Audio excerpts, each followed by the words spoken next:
റഷ്യയുടെ വടക്കൻ പസഫിക് മേഖലയിലെ അതിശക്തമായ ഭൂകമ്പം ഇന്ന് രാവിലെ 6:57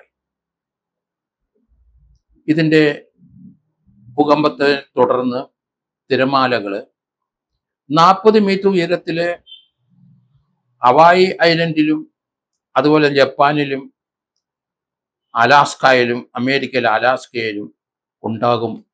അവിടെ നിന്നുള്ള ആൾക്കാരെ ഒഴിപ്പിച്ചു കഴിഞ്ഞിരിക്കുന്നു. 40 അടി ഉയരത്തിൽ തിരമാല വന്നു കഴിഞ്ഞാൽ ആ പ്രദേശങ്ങൾ മുഴുവൻ വെള്ളത്തിനടിയിലാവും.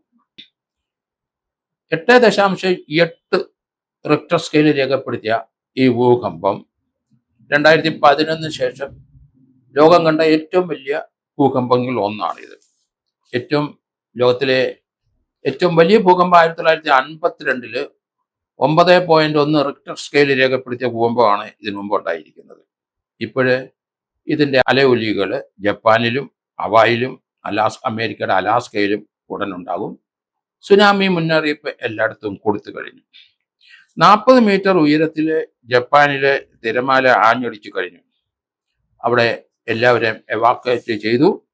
ജപ്പാനിലെ ഫുകുഷിമ ആണവ നിലയം അവിടുത്തെ മുഴുവൻ ജീവനക്കാരെയും ഒഴിപ്പിച്ചു കഴിഞ്ഞു.